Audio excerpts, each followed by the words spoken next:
Hello and welcome to it's my why by Arpita. मेरा नाम है अर्पिता एंड नमस्ते to my lovely audience. So आज का मेरा वीडियो है about eligibility assessment of Australian physiotherapy council exams. ठीक है, एज प्रॉमिस्ड मैंने एक वीडियो बनाया है। अगर आप ओवरसीज़ क्वालिफाइड फिजियोथेरेपिस्ट है और आप ऑस्ट्रेलिया आना चाहते हैं, यहाँ पे एज अ फिजियोथेरेपिस्ट काम करना चाहते हैं, तो आपको APC ऑस्ट्रेलियन फिजियोथेरेपी काउंसिल एक बॉडी है जो असेस करेगी और फिर आप APRA से, जो कि एक रजिस्ट्रेशन बॉडी है, on the basis of your limited registration या general registration as a physio काम कर सकते हैं। ओके, सो जो ऑस्ट्रेलियन फिजियोथेरेपी काउंसिल की पहली जो स्टेप है, स्टैंडर्ड असेसमेंट पाथवे, उनका एक प्रोग्राम है जिसके थ्रू आप यहाँ पे as a physiotherapist, you know, that pathway is going to help you to it is basically an assessment that's going to help you to become a physiotherapist in Australia. सबसे पहली चीज़ आज हम बात करेंगे उसकी पहली स्टेप के बारे में, जो कि है eligibility assessment. And I just go through this. मैं आपको बहुत सिंपल वे में एलिजिबिलिटी असेसमेंट के बारे में बताऊंगी एंड आई होप कि आपको इस वीडियो से कोई जो भी आपके डाउट्स है वो क्लियर हो जाए। सो let's begin. Alright, so eligibility assessment क्या है? सो स्टैंडर्ड असेसमेंट पाथवे जो यहाँ पे ऑस्ट्रेलियन फिजियोथेरेपी काउंसिल बॉडी है, उनका स्टैंडर्ड असेसमेंट पाथवे जो है उसका ये फर्स्ट स्टेप है। Alright, so eligibility assessment is the first step of your assessment journey with the council. Now the eligibility assessment it's a document based assessment to ensure you hold an appropriate entry level physiotherapy qualification. ठीक है, सो ये जो assessment है वो ensure करेगा कि आप यहाँ के जो स्टैंडर्ड्स है उसके अकॉर्डिंग एंट्री लेवल फिजियोथेरेपिस्ट के स्टैंडर्ड्स के साथ आप मैच करते हैं या नहीं। Okay, so in order to apply for that, जो क्राइटेरिया है वो है to be an overseas qualified physiotherapist. ठीक है, मिनिमम क्राइटेरिया यही है कि आपके पास बैचलर्स डिग्री होनी चाहिए, एंट्री लेवल क्वालिफिकेशन होना चाहिए और आपने अपने जो भी आपकी जो कंट्री ऑफ ट्रेनिंग है वहाँ पे विदाउट एनी रिस्ट्रिक्शन आपके पास वहाँ का रजिस्ट्रेशन होना चाहिए। वहाँ की जो क्वालिफिकेशन रिक्वायरमेंट है वो आपने मीट करनी चाहिए और without restriction you should be able to practise in your own country of training. ठीक है, now moving on, I'm going to open the eligibility assessment fact sheet. So okay, let's go through. ये एक online process है, ठीक है, जिसमें आपको scanned copies of your original documents देनी है। ठीक है, आपको कोई भी चीज़ हार्ड कॉपी आपको सबमिट नहीं करनी है। You just need to submit the scanned copies of the original documents. ठीक है, अभी मैं आपको बताऊंगी कि ये जो स्कैन कॉपीज़ की एक स्पेसिफिक रिक्वायरमेंट्स है, तो आई विल टेल यू ताकि आपसे कोई गलती ना हो। पहली तो चीज़ है कि it should be a colour copy of your original document. ठीक है, उसकी कलर कॉपी होनी चाहिए एट 300 DPI रेजोल्यूशन और मोर। सो इन्होंने स्पेसिफिकली बताया है कि रेजोल्यूशन कितना होना चाहिए। इट शुड बी 300 DPI और मोर. Now scans of photocopies or certified copies will not be accepted. कोई भी आप फोटोकॉपी या कोई भी ऐसी चीज़ एक्सेप्ट नहीं होगी। आपको ओरिजिनल डॉक्यूमेंट्स की स्कैन कॉपीज़ देनी है और it should be in colour और ये रेजोल्यूशन पे होना चाहिए। उसके अलावा it should include all ages and corners, सारे प्रॉपर स्कैन होना चाहिए जिसमें सारे एजेस और कॉर्नर्स आने चाहिए। उसका जो टेक्स्ट है वो रीडेबल होना चाहिए। उसकी visible security features such as the issuing authorities official, जो भी मतलब सिक्योरिटी फीचर्स होते हैं, जैसे कि ऑफिशियल स्टैम्प होता है, यूनिवर्सिटी का स्टैम्प होता है या रजिस्ट्रेशन बॉडी का स्टैम्प होता है, वो सील, सिग्नेचर्स, होलोग्राम, ये सब इंक्लूड होना चाहिए और it should be in PDF format. It's absolutely important to understand this. आप कोई भी और फॉर्मेट में ये नहीं सेंड कर सकते। मेक श्योर कि आप PDF फॉर्मेट में ही सेंड करें। उसके बाद अगर आपके डॉक्यूमेंट्स कोई भी और लैंग्वेज में है अदर देन इंग्लिश, तो आपको क्या करना है, ठीक है, आप ओरिजिनल जो आपके जो डॉक्यूमेंट्स है जिस भी लैंग्वेज में है आप वो तो भेजने ही है। उसके अलावा आपको उसकी official translated version of all documents, ठीक है, उसका ट्रांसलेटेड वर्जन होना चाहिए जिसमें हेडर्स, फुटर्स, स्टैम्प्स, सिग्नेचर्स और सील्स, ये सब कुछ इंक्लूडेड होना चाहिए। और पार्शियल और एक्सट्रैक्टेड ट्रांसलेशन और नॉट एक्सेप्टेड। अगर आपने ट्रांसलेशन पार्शियल ट्रांसलेशन है तो वो एक्सेप्ट नहीं की जाएगी। It should be like a complete translation. Okay, so यहाँ पे जो नाटी है, the council reserves the right to request applicants to provide translation completed by a translator accredited by the National Accreditation Authority for Translators and Interpreters, which is NATI. तो उनके through जो translated उनकी जो वर्जन्स है, it is acceptable. Okay.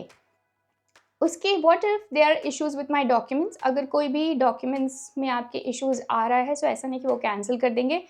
Australian physiotherapy council आपको एक email send करेगा जिसमें वो बताएँगे कि क्या प्रॉब्लम्स है, वो डिटेक्ट करेंगे और आपको उसके सॉल्यूशंस बताएँगे। ठीक है? नाउ कौन से डॉक्यूमेंट्स आपने प्रोवाइड करने हैं? ये है interesting part, so let's begin. सबसे पहले होगा आपका passport. Okay, so passport photo identity page. So one scan copy of your original passport photo identity page. So original passport का जो फ़ोटो आइडेंटिटी पेज है उसकी एक स्कैन कॉपी आपको सेंड करनी है। उसके अलावा चेंज ऑफ नेम, अगर आप ये उनके लिए एप्लीकेबल है जिनका पासपोर्ट में कुछ और नाम है, डिग्री में कुछ और नाम है। So one scan copy of your original evidence of change of name if the name on your passport is different on that on any of other documents, so उसकी आपको एक कॉपी भेजनी है। उसके अलावा डिग्री सर्टिफिकेट, ऑफ कोर्स आपकी degree की जो वन ओरिजिनल स्कैंड कॉपी, जो आपको डिग्री आपकी जो बैचलर्स कंप्लीट हो गई, इंटर्नशिप कंप्लीट होगी, उसके बाद आपको डिग्री मिलती है, उसकी स्कैन कॉपी। ठीक है, देन स्टेटमेंट ऑफ रिजल्ट्स, तो जिससे ट्रांसक्रिप्ट्स भी कहा जाता है, तो जो भी आपके रिजल्ट्स है उसमें होना चाहिए उसकी scan copies, you know, first year to final year, this must include all the subjects और आपकी जो ग्रेडिंग्स है वो, और ये आपको ऑफिशियल रिजल्ट्स होने चाहिए, ऑफिशियल स्टेटमेंट ऑफ मार्क्स होने चाहिए। अगेन इसमें भी होना चाहिए सिक्योरिटी फीचर्स जैसे कि आपका official university stamp, seal, signatures and hologram. Okay, so basically वो मेक श्योर करना चाहते हैं कि authentic documents, authentic results, authentic degree है या नहीं। Okay, now last and important thing जो आपको नहीं पता होती, बाकी चीज़ें तो आपको पता होती है पर ये आपको नहीं हो, काफ़ी लोगों को कन्फ्यूजन होती है, एविडेंस टू प्रैक्टिस। ठीक है, तो आपकी कंट्री में जब आप डिग्री आपको मिल जाती है and you think that's enough, no, इसके अलावा आपके पास आपके रिस्पेक्टिव स्टेट में जो रजिस्ट्रेशन बॉडी है उसके साथ आपने रजिस्टर्ड होना चाहिए और आपके पास वो रजिस्ट्रेशन सर्टिफिकेट होना चाहिए। इसके साथ साथ आपके पास जैसे गुड स्टैंडिंग सर्टिफिकेट उसे कहते हैं, जैसे इंडियन एसोसिएशन ऑफ फिजियोथेरेपिस्ट है, उनके साथ आप रजिस्टर्ड हो सकते हैं और वो प्रोवाइड करते हैं गुड स्टैंडिंग सर्टिफिकेट जो यहाँ पे आप सबमिट कर सकते हैं, तो उसका भी इनको एविडेंस लगता है। सो अगर आपके पास डिग्री है, ग्रेट। उसके अलावा मेक श्योर करिए कि आपके पास रजिस्ट्रेशन हो आपके रिस्पेक्टिव जो भी कंट्री और स्टेट में आप प्रैक्टिस कर रहे हैं, प्लस आपके पास अगर गुड स्टैंडिंग सर्टिफिकेट है from Indian association of physiotherapist, so definitely it's gonna be applicable for this assessment. Okay, so this was all about eligibility assessment. अभी मैं बताऊंगी आपको फीस कितनी है, जो कि मैंने पहले बताई थी। So the fees is $1,136 as of February 2024. Okay, इसके अलावा एलिजिबिलिटी असेसमेंट के साथ ही आपको कल्चरल सेफ्टी ट्रेनिंग भी करनी पड़ेगी जिसकी फीस है $228. So now I'm going to tell you about cultural safety training. So, cultural safety training, from 2020 I think ये start हुआ है. From 15th January 2020, all international physiotherapy candidates starting the council standard assessment pathway या कोई दूसरा भी pathway वो कर रहे हैं जैसे equivalence of qualification या FLYI pathway, तो उनको ये cultural safety training program attend करना कंपलसरी है। ठीक है, ये फिनिश करना कंपलसरी है। सो जब आप एलिजिबिलिटी असेसमेंट करेंगे साथ ही साथ आपको ये भी कल्चरल सेफ्टी ट्रेनिंग की भी आप फीस पे कर सकते हैं। I will just read this out. So basically आप एलिजिबिलिटी असेसमेंट और कल्चरल सेफ्टी ट्रेनिंग के लिए एक साथ पे कर सकते हैं और आपको एक साथ ही करना है, दैट शुड बी आइडियल। और उसके अलावा वंस यू पे, ठीक है, उसके बाद आपको मिलेगा, आपको एक ईमेल रिसीव होगा, ठीक है, from mobile learning unit at the university of Melbourne से to access the online cultural safety training module. So आपको जैसे ही आप फीस पे करेंगे आपको मिलेगा, आपको रिसीव होगा एक email from the university of Melbourne और आप एक online cultural safety training module complete कर सकते हैं। ठीक है, the council will process your assessment application, ठीक है, वो आप once you submit the documents they are going to process the application. और आपको कल्चरल सेफ्टी ट्रेनिंग में मिनिमम 80% मार्क्स चाहिए to pass this training module. उसके बाद वंस यू कंप्लीट दिस आपको मिलेगा certificate of completion for physiotherapist from the university of Melbourne से आपको मिलेगा certificate of completion. And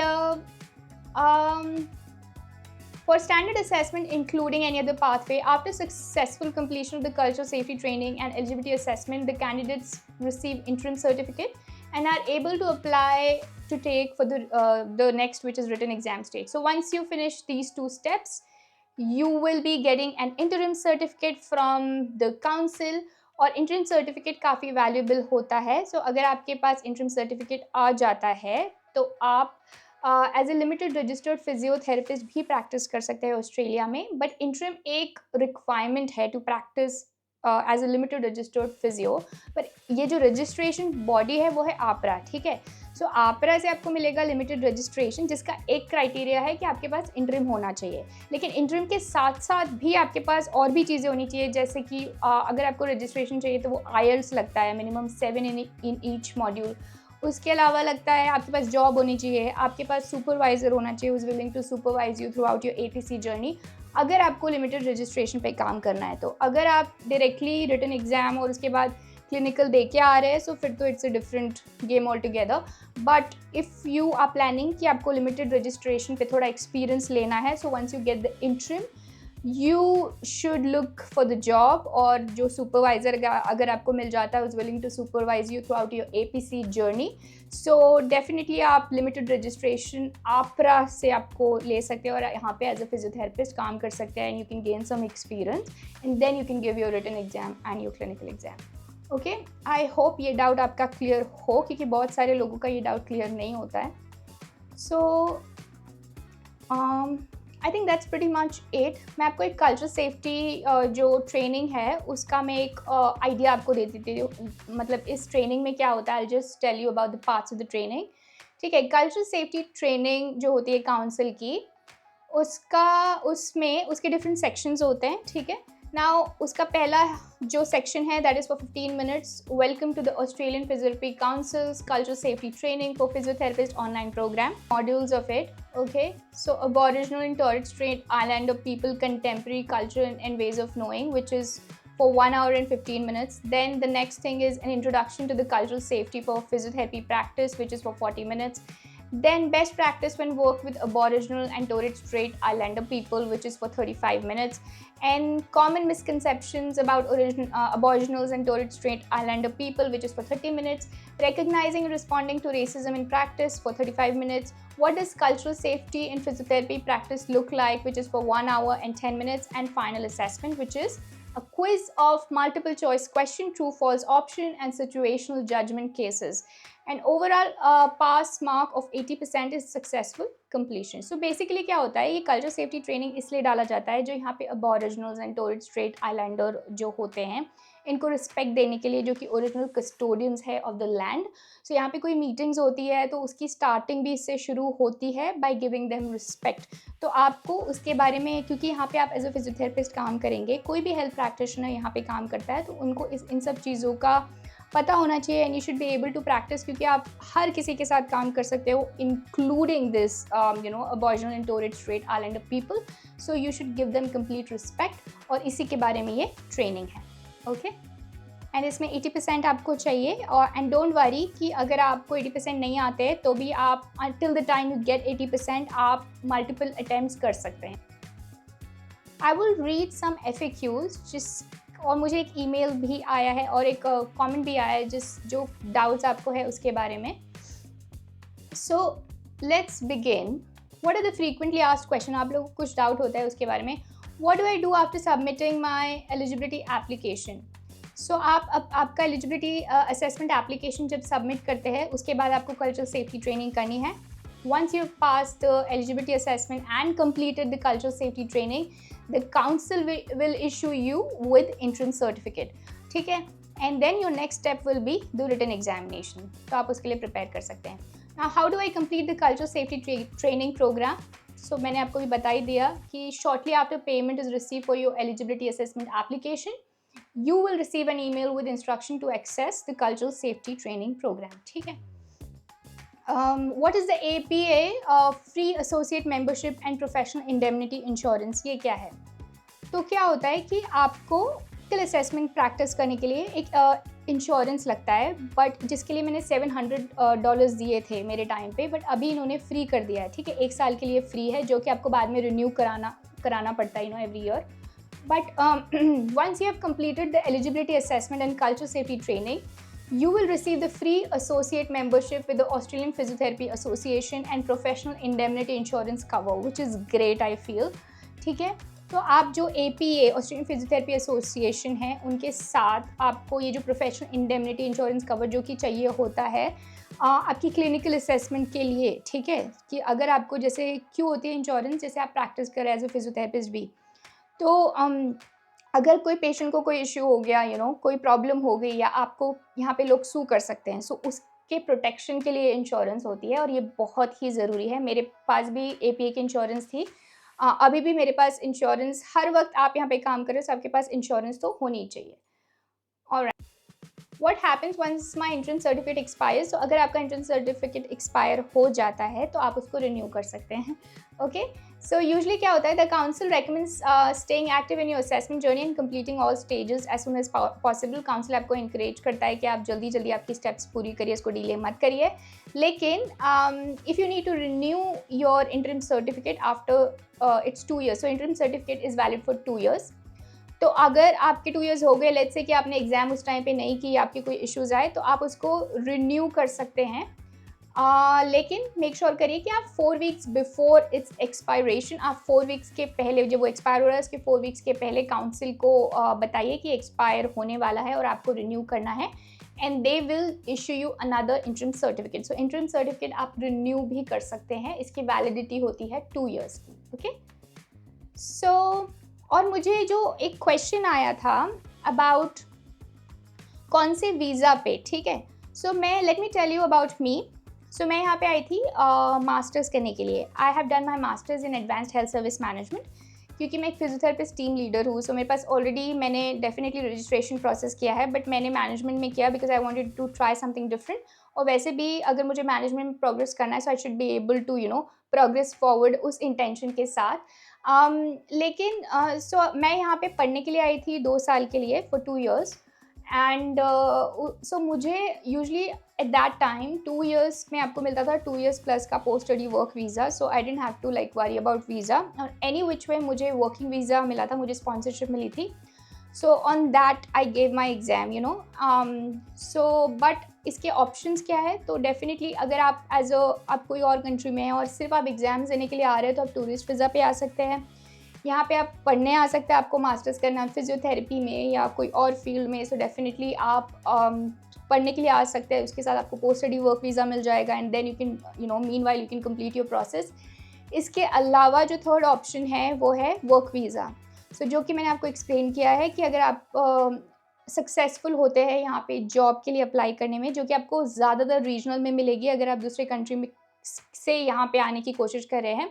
so regional जो एरियाज़ होते हैं वो यूजली फिजियोथेरेपिस्ट के लिए दे लुकिंग फॉर फिजियोथेरेपिस्ट, और वो आपको स्पॉन्सर कर सकते हैं, and they can give you work visa.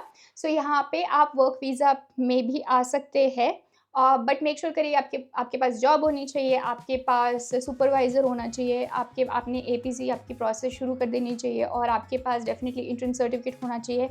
इसके अलावा आपको लिमिटेड रजिस्ट्रेशन अप्लाई करना पड़ेगा. सो आपके पास IELTS स्कोर होना चाहिए with minimum 7 in each module. अगर आपको जानना है लिमिटेड रजिस्ट्रेशन के बारे में, क्योंकि वो बहुत ही डिटेल प्रोसेस होती है APRA के साथ, so I can make a separate video about it, क्योंकि उसकी बहुत सारी स्टेप बाय स्टेप इंस्ट्रक्शंस होती हैं. सो ऐसा है कि अगर आपको इंटरिम मिल गया, बेसिकली इंटरिम APC से मिल रहा है, लेकिन आपको रजिस्ट्रेशन जो लेना है वो APRA से लेना है, ठीक है. सो दोनों की अलग अलग प्रोसेस है. Once you get the interim, it is one of the things which I've explained you before as well. It is one of the things that you need for limited registration. Limited registration के लिए आपको और भी चीज़ें चाहिए होगी, जैसे कि IELTS score, supervisor, your job offer, ठीक है, और वो आपको स्पॉन्सर करते हैं तो वर्क वीज़ा, ये सारी चीज़ें चाहिए होगी. So you can decide, either you can try for work visa or you can try for like a tourist visa. And written assessment पे मैं दूसरा जो वीडियो है वो बनाऊँगी, और मैं आपको एक्सप्लेन करूँगी कि रिटन असेसमेंट आप अपने कंट्री जहाँ से भी आप बिलोंग करें आप ऑनलाइन दे सकते हैं. So you don't have to come for that, but clinical assessment के लिए आपको आना पड़ सकता है. सो आप टूरिस्ट वीज़ा पे आ सकते हैं, स्टूडेंट वीज़ा पे आ सकते हैं, या तो फिर आप स्पॉन्सरशिप या वर्क वीज़ा पे आ सकते हैं. आई होप कि मैंने आपके क्वेश्चंस आंसर किए हैं, एंड आई होप आपको कुछ सीखने को मिला इस वीडियो से. If you liked the video, give it a thumbs up and like, of course, comment, share and subscribe. I will see you in my next video. Till then, goodbye.